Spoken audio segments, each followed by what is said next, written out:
Hello friends, family and other creatures of the sea. Welcome back to a best of 3 between Classic here in the bottom left spawning as the Blue Protoss player playing for Twisted Mind. And in the top right playing for the Gaming Gladiators. It is the one and only Shin. That's the actual name of his team. I already did an intro, I recorded an intro. And then I saw GG Shin. And I couldn't recall what GG stood for, so I had to actually Google it. It's Gaming Gladiators, but they misspelled gaming as well. It's spelled like this, gaming. The Gaming Gladiators. This has to be the worst name I've seen in my entire life for really any organization, ever. There's been a lot of bad esports names, but this one takes the freaking crown. The Gaming Gladiators.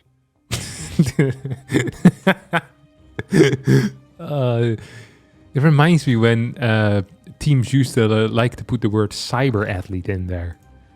I don't know, the word cyber athlete always got me going as well. Gaming Gladiator is a new one then, though. That is unbelievable. Alright, so we have this is a best of 3 between Classic and Shin for GSL qualification.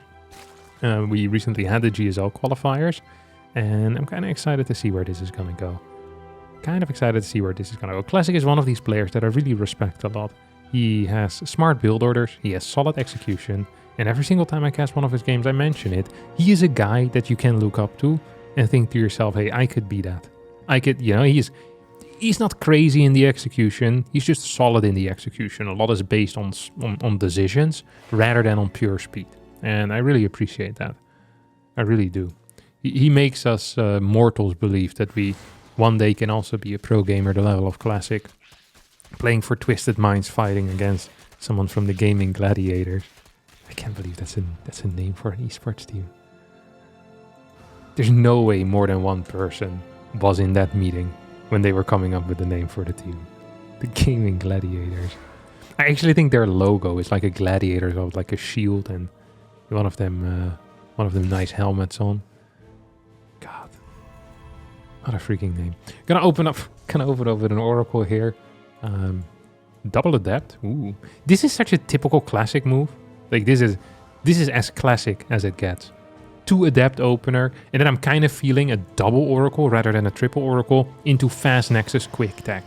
Like that would be a very Classic-esque way of playing here. Ooh, that's a fast pylon.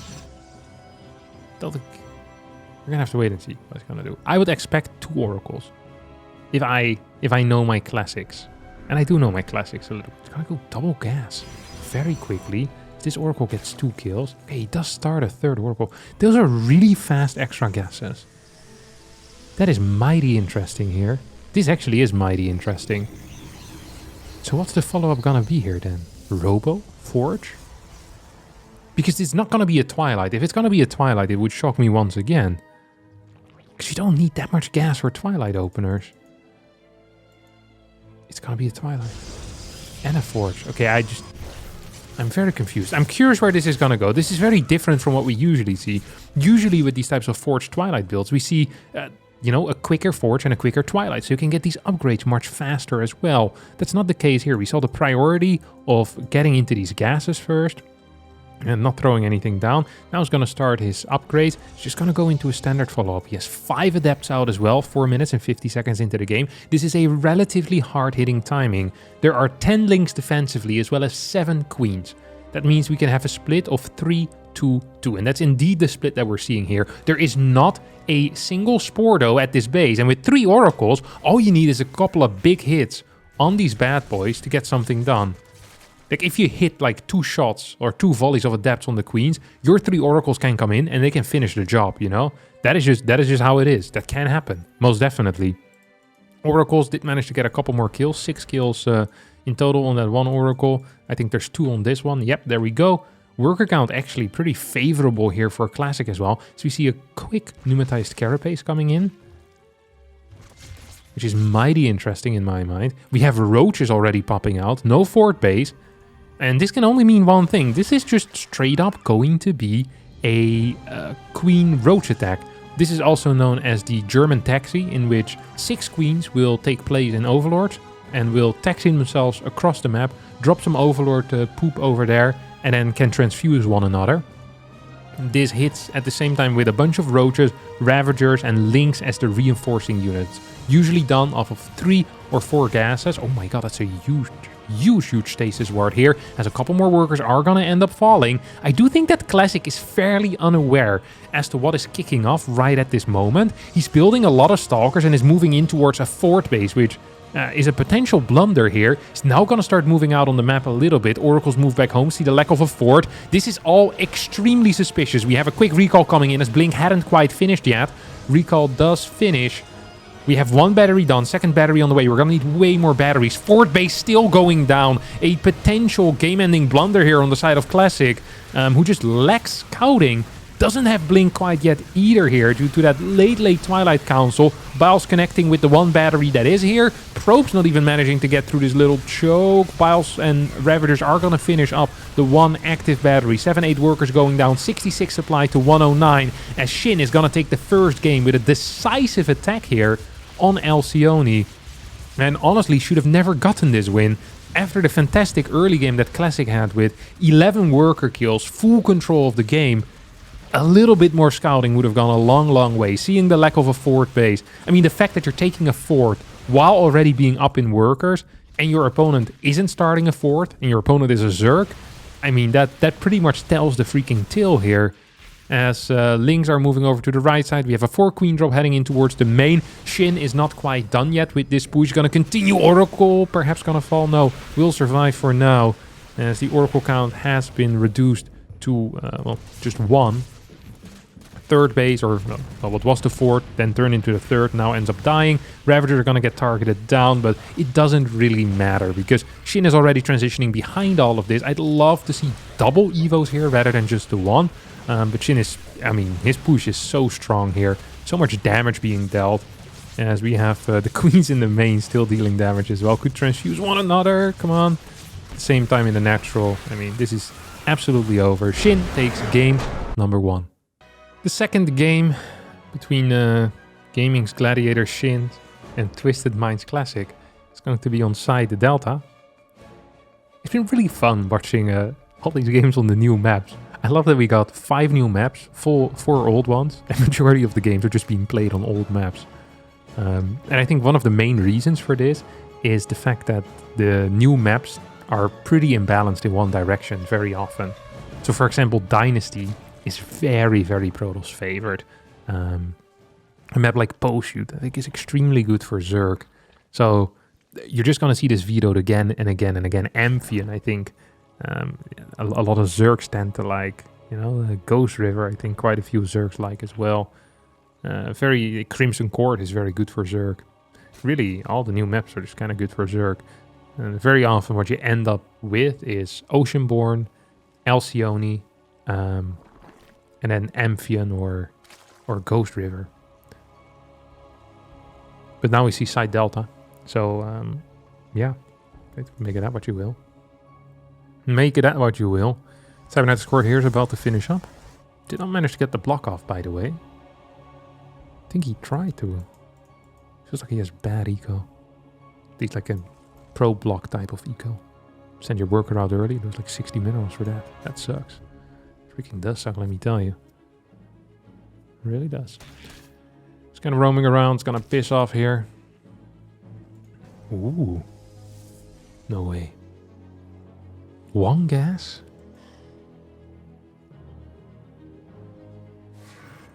Robo. Straight Stalker. Was this a delayed warp gate? 22 seconds. 23. 50 minus 23. Yeah, okay. So he fake delayed the warp gate here. He fake delayed the warp gate to pretend like he's playing a Stargate opener. Then he's gonna get this Stalker out. It's really important that no links pass him by. They're not going to. This depth is not gonna finish up most likely. This is going to be a pure Stalker Zealot attack is what I assume. 5 or 6 gate? I think it's 5 gate, which sounds correct to me. 32 workers. This is not optimal saturation. Oh, he's pulling off gas. He's pulling off gas. Then this is optimal saturation after all. I thought he was going to continue mining gas. So okay, so it's going to be 2 Stalkers. He's gonna build 2 Stalkers. No, he's Immortal. Single Immortal, 7 gate. This is such an old school build. Haas used to play this on maps with a gold base. A lot. He used to play this a crap ton. This build is not bad. I haven't thought of that build in so long. Holy crap. This is why I love Classic, because he brings back, honestly, the classics. No, this is such a beautiful cheese as well. Oh, this is... Holy crap, fake gas. Shin right here. Like, he sees this, he's like, 3 more drones. It's like, hey, maybe a couple more?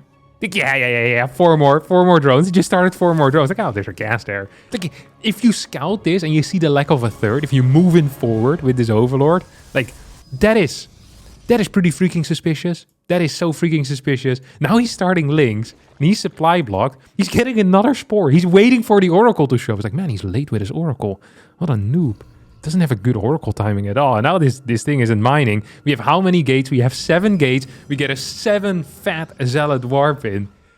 What a beautiful build. Some nice mind games in there. Another supply block coming out of Shin. Absolutely garbage tier execution out of him so far with his build, because he's had nothing interfering with him. So you're not supposed to get supply block. He's floating 600. Now he's going to be finally capable of spending his cash. Zealot splitting up. Spores trying to chase that prism is not quite going to work. Another 7 Zealot warp in comes in clean, and boom! GG gets called Classic with just a phenomenal victory here against Shin. And that's what we want to see. Big fat W. And that brings us to game number 3. What a beautiful all-in. Man, I'm still thinking about that. Just such a cute all-in. It's just...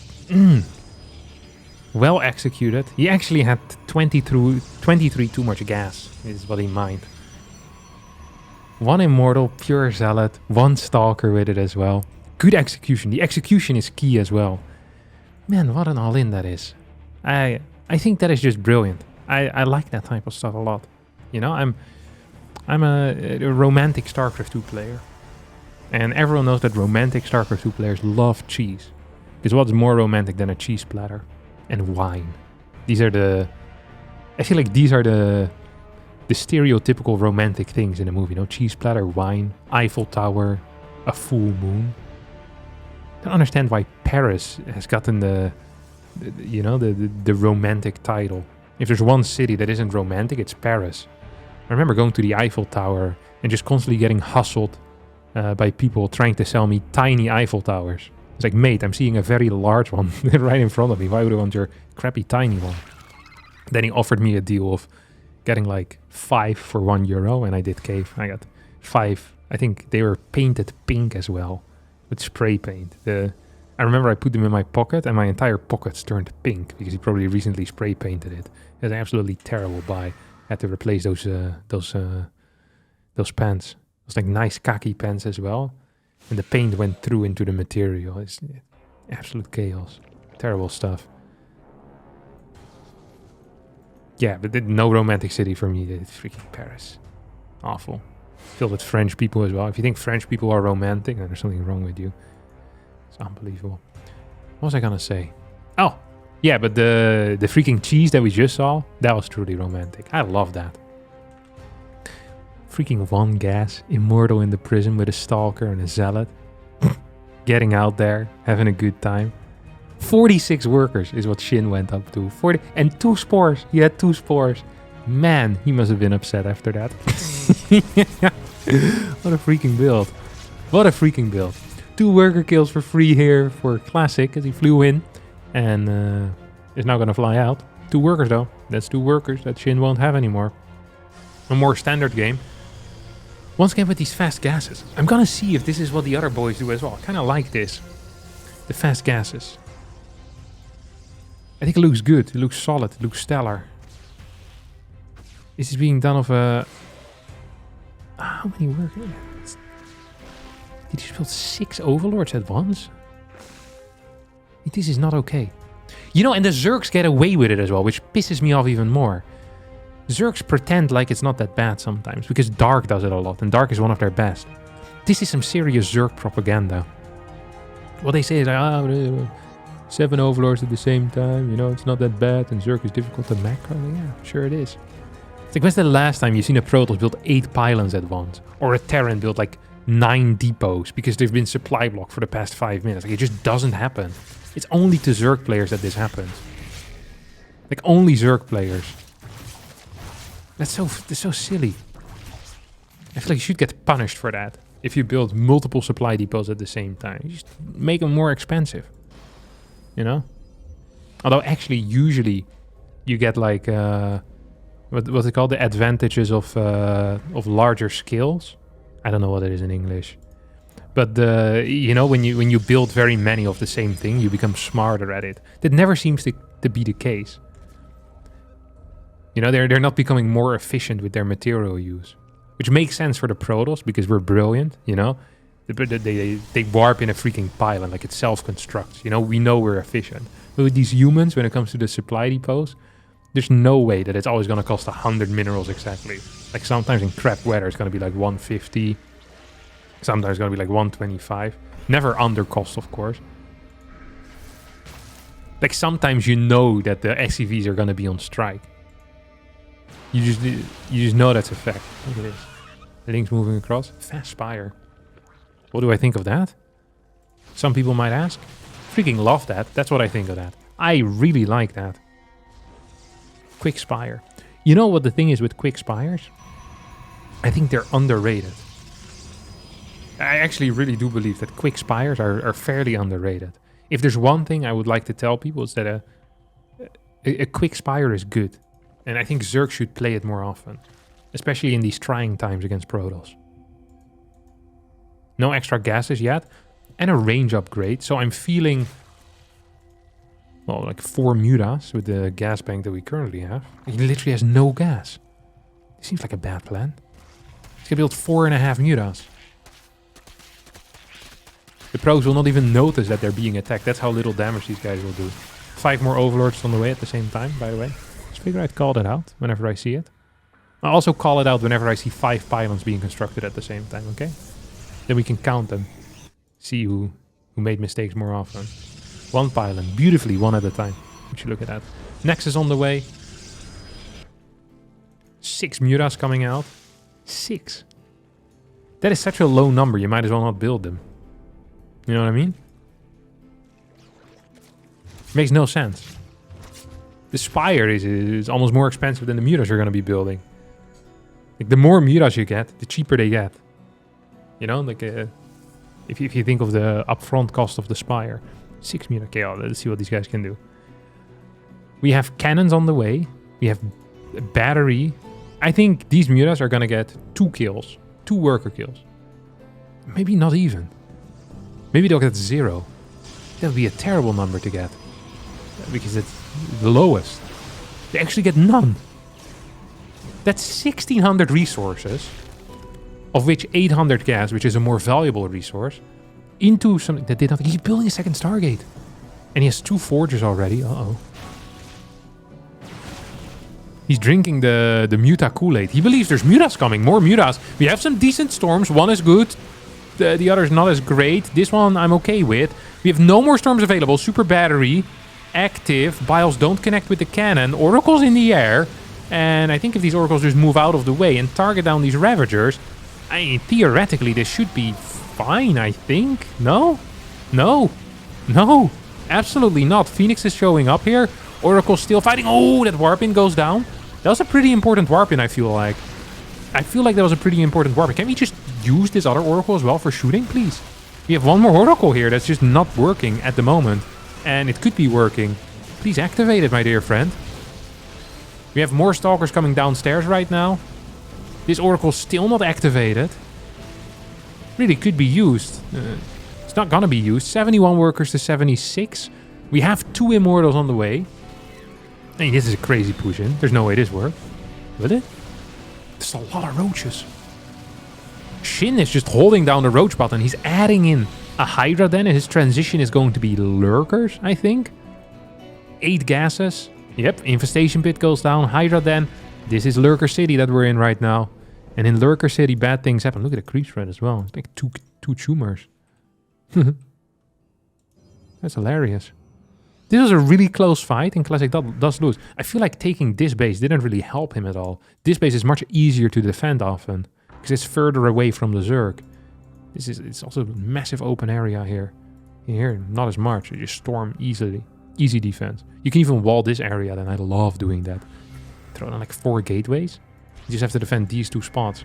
If you expand over here, there's like, you have this, you have this. You have this massive area, which you can never wall. This area is a downer ramp. Uncomfortable, you know. It's never good. More immortals here on the way. The immortal count is going to go up to 6 soon.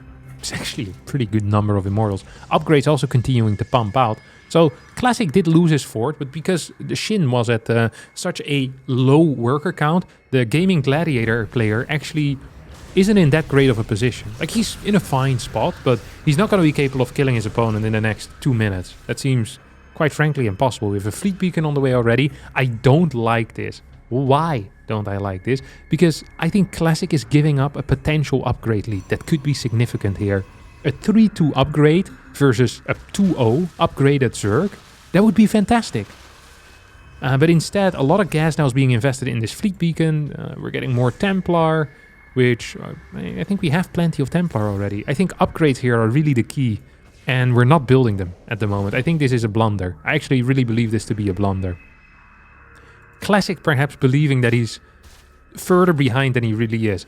So something that can happen is that as a Protoss, you misunderstand your position in the game due to the drone count not being very clear when you're being pushed. So if Classic believes that last push was on 80 drones, these moves, they don't make a lot of sense, but they make a little bit more sense because he's playing very defensive. He's, he's getting air units out to make sure he can stay alive against a potential massive lurker push of 10 gases. But that's not the case at all.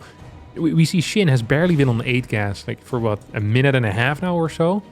Like, he's not going to have 35 lurkers. There's going to be 13 lurkers here. There's really not a whole lot else with it. Like, this is the move. That's going to be it.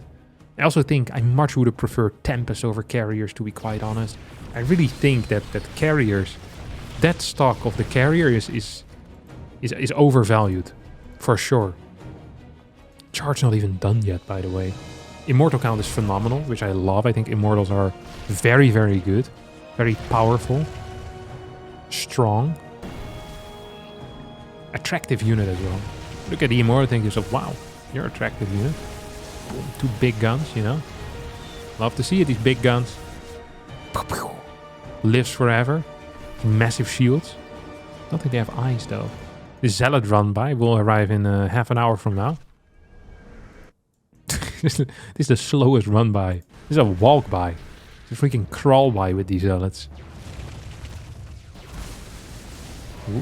A couple of storms here. Really need to land on top of portions of this army. Carrier. This is why I prefer Tempest. Tempest here would be extremely useful. Carriers become useful in large numbers. Tempest are already useful in small numbers and are also useful in large numbers. I think they're just superior, to be quite honest.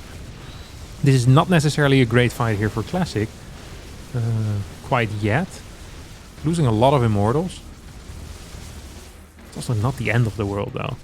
The drive-by or the crawl-by now turns into a run-by as charge finishes up. Hydras get charged upon. I actually think that Shin needs to piss off at this point. 10 Corruptors on the way. Good call here. Like, right as he needed to. This is a good understanding of the situation in my mind. Bunch of Hydras idling while other Hydras are falling nearby.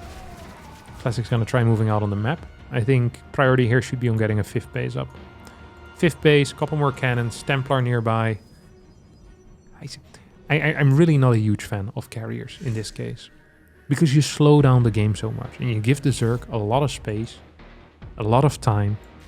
And Carriers really aren't good until there's very many and they're very well upgraded. And even then you need to get good positions to fight in. But it's just such a long time where you're giving the Zerg. And with Tempest you can make swift moves, you know? It also feels bad to build a lot of Corruptors against Tempest. Because Tempest you need less supply for them to be useful. Like, against Carriers, building 17 Corruptors, like, yeah, that's a good call. For sure, yeah, that's great. But if you're fighting against 4 or 3 Tempest, it's like, are you going to build 15 Corruptors? That seems like a bit much. Like, you might struggle on the ground then, you know? So you always really need to think of that balance. But against Carriers, you don't care about the balance, because the Carriers are the balance. Like, you clear those and you're good. And as well, if you clear the Carriers, you can always easily morph into brutes. We don't have a Greater Spire yet, but that is a play we sometimes see, right? clear the carriers, and then a brute transition. All of a sudden, these ground units are garbage. Yeah, that wouldn't be good. That would really not be good. I do feel like that this base is a little bit vulnerable, though. So we're going to have a move in forward. That's a lot of lurkers. We see 5 lurkers burrowing in the far back. Corruptors now coming in as well, moving forward. These carriers are definitely going to fall. There's no Archons in this army either. He's going to recall the 2 carriers, but 1 will die. This was really quite a bad fight. I did not enjoy this at all. Lack of Archons. A misunderstanding of the position once more. Out of Classic. As Shin is just going to take out this 5th base right now. That's a given, an absolute given. I'd love to see a second Spire. I think not having that second Spire quite yet, most definitely a mistake. As we're probably transitioning at some point in the near future into Brood Lords. Brood Lord Lurker is a composition Shin is very keen on using. We aren't seeing it quite yet, though. It's not what's being used right now. Not what's being used at all. A bit of a flank. Here comes an attack. Is it doing anything? Corruptors are just dying. Taking out observers, actually, and that's doing a good job. Because there's no oracles either anymore. That means there's no detection left. What a ridiculous way, if this is how Shin is going to win, is by clearing the detection. He's going to continue pushing in. +1 is about to finish up. I really would still... I just say, hey man, get a greater Spire. Yeah, there we go. It's absolutely the correct call. He cancelled his +1 like 95% in. Not as big a fan of that, but at least he's going to start it. Right? It's not here. Yeah, no +1 air. It was almost done. It's like 80, 85%, I think. Ooh, a couple of lurkers getting hit there underground by that stasis ward. Another carrier is going to get taken out. Or actually, the super battery might just be capable of staying alive for now. Observer gets sniped. Corruptor count is fairly low here. Couple of Hydras in the back might be capable of helping out. Another cannon is going to get sniped. Single observers, the only thing here for detection. The only unit that can detect. As Storm's not quite connecting with everything, and some of them were still stasis. 1 Immortal, all that's left standing on the bottom side. Top side still 3 Immortals. Zealot Warping comes in, 4 Archons as well. About to pop, and it feels to me... Oh, crap. Like I don't know how to observe. And also that Shin is going to get pushed back. A little bit too over-eager there, attacking into the super battery. 65 workers to 83. Nah, the bad thing here for Classic is that he's fighting against someone that's on 12 gas. That's a lot of gas income. We see 900 income for in gas for Classic and about 1500 for Shin. And gas is the resource that's the most important in the when it comes to determining the quality of the army. So we have a big gas army already here for Classic. But as the income is quite low, I'm afraid. And on top of that, we're also really lacking serious amounts of anti-air. 3-2 upgrades are done, by the way. No armor upgrades at all here for the Zerg player, who's instead opting for melee.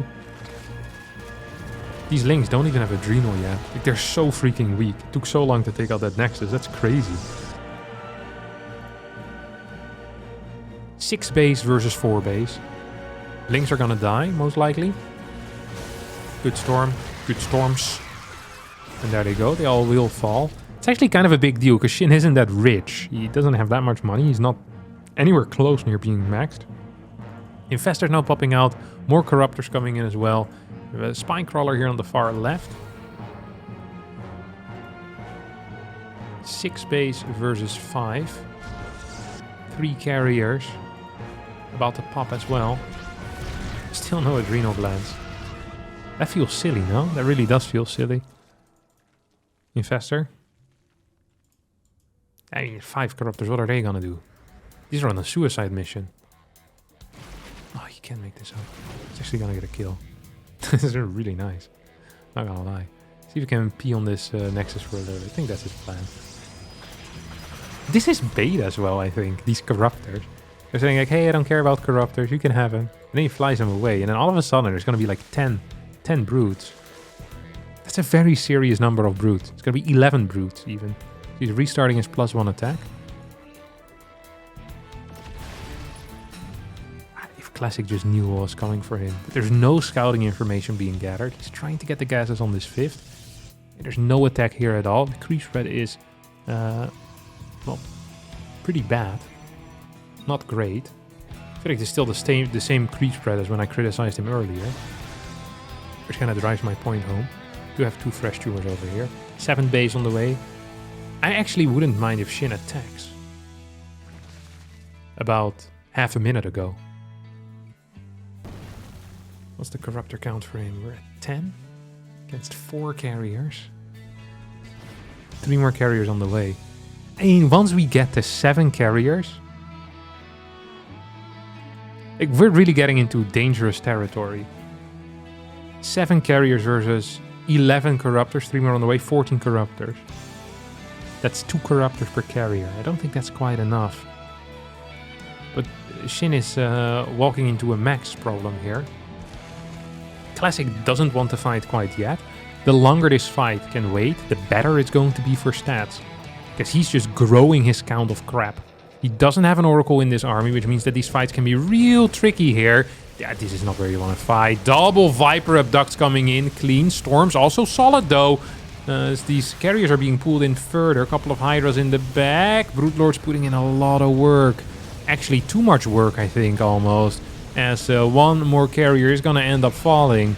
And this is getting pushed back. Shin taking a massive W here in this fight. Still a big army and can, of course, reinforce much quicker than his opponent can. Should try and retake this 7th base ASAP. Yeah, there we go. That's actually a very big deal. Corruptor count is fairly low, but 10 new ones on the way. We now finally have Tempest coming out. But I think it's a little bit too late for that. It's too late to apologize, my dear friend Classic.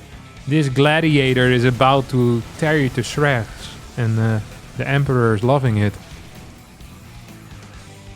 Potential flanking motion here with these links. Still no Adrenal Gland, still poor upgrades. A couple of drones falling. A Zealot run by. The first one of the game, it feels like, as the Corruptors, they strike. Smelling blood in the water, and these carriers not in the right position to fight. Not above a super battery at least, and that's gonna make life pretty freaking difficult for them. No +3 attack either on these, which means they're a little bit weaker than ideally they should be. Of course, the complete lack of carapace upgrades for the Corruptors isn't helping either, and the complete lack of carapace upgrades altogether, honestly. Like a maxed out carrier army actually could have done some serious damage. Had they got +3 upgrades, you get like 9-10 carriers. Mothership out, like, you're not gonna lose any fight if there are no carapace upgrades at all. As Shin is going to take out this base. He's losing a lot of workers, by the way. He's only at 58 left. But I don't think it matters because he has 5 times the army supply. And often is a bigger deal. So we can stop pretending here. Let's say, Shin, congratulations. Qualifying for the GSL Season 2 in 2024. So Lurker Siege on forward. Another final Zealot warp in. This game felt so good for Classic. But it ended up good for Shin, which is the only thing that matters. GG! And that's going to be it. Shin qualifies for the GSL Season 2.